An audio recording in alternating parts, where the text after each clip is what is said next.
Maka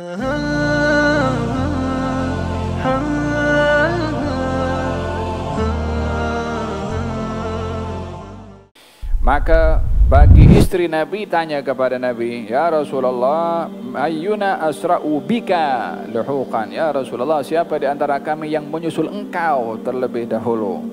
Qal atwalukunna yadan. Yang paling cepat menyusul aku adalah orang yang panjang tangannya di antara kamu. Kita kalau ikut pepatah Melayu, panjang tangan apa artinya? Ini makanya kita tidak boleh untuk terbatas pemahaman kepada terminologi. Ya, terminologi itu bukan menentukan segala-galanya. Konten terminologi itu yang menentukan. Jadi makna sebuah istilah itu yang menentukan adakah istilah itu boleh dipakai atau tidak. Kalau istilah-istilah sekedar istilah, ya silakan saja. Tetapi kontennya yang akan menentukan adakah istilah itu boleh pakai atau tidak. Di dalam bahasa Arab, atwalukunna yadan maksudnya orang yang panjang tangan, yang suka memberi, Subhanallah, Nabi menjaga perasaan masing-masing, dan ini adalah hikmah, kebijaksanaan. Kita pun kalau ditanya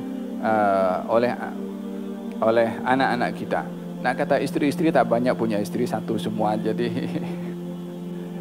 katanya, ya Rasulullah, ayyuna asra'u bika luhuqan? Kata Nabi, qala wa atwalukunna yadan, yang paling panjang tangannya. Apa mereka buat? Mereka ambil macam kayu, diukur siapa paling panjang tangannya. So satu mengatakan begini, satu mengatakan begitu. Falhasil fakanat saudatu atwaluhunna yadan.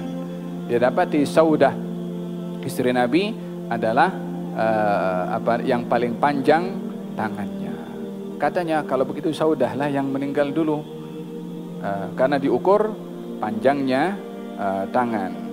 Fa'alimna ba'du, maka setelah itu kami mengetahui bahwasanya yang dimaksudkan tangan yang panjang itu adalah suka bersedekah. Maka ketika Saudah wafat,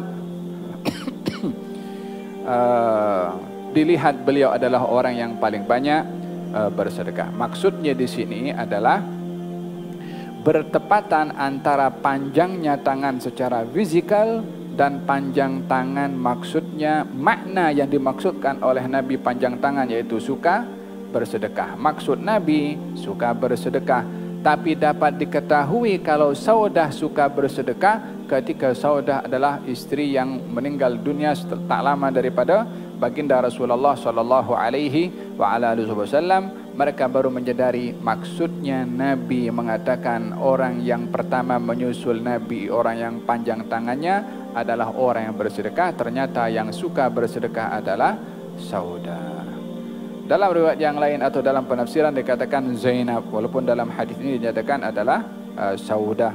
Dalam satu sejarah sirah dinyatakan Zainab adalah orang yang pertama, Zainab binti Jahash. Dia ada dua istri Nabi yang bernama Zainab. Yang satu Zainab binti Khuzaimah, meninggal sebelum Rasulullah, dan yang kedua Zainab binti Jahash, meninggal setelah Rasulullah sallallahu alaihi wasallam. Dan beliau Siti Zainab adalah satu-satunya istri Nabi yang dinikahkan langsung oleh Allah Subhanahu wa taala di dalam Al-Qur'anul Karim. Falamma qada Zaidum minha wataran zawwajnakaha. Ketika Zaid bin Harithah ceraikan kepada Zainab, kami Allah nikahkan engkau dengannya, nikahkan Nabi dengan Siti Zainab. Oleh hadza kata Siti Zainab, aku adalah orang yang dinikahkan oleh Allah Subhanahu wa taala, walinya adalah Allah Subhanahu wa taala.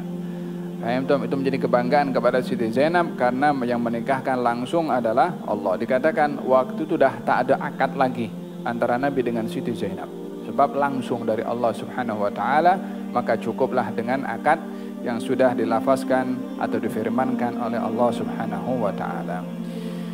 Hadirin hadirat yang dirahmati oleh Allah Subhanahu wa taala, Ianya adalah menggambarkan bahwasanya keadaan yang baik bagi seseorang untuk meninggal dunia adalah ketika ia suka bersedekah atau memiliki amalan suka bersedekah. Bila mana meninggal dunia dalam keadaan itu, maka amalan itu adalah amalan yang baik, yang sebab husnul khatimah. Apa sebabnya? Disebabkan ketika ditanya siapa orang pertama menyusul kepada engkau, yakni mati dalam keadaan baik, katanya orang suka bersedekah. Faham dong? Wallahu a'lam. Gerak.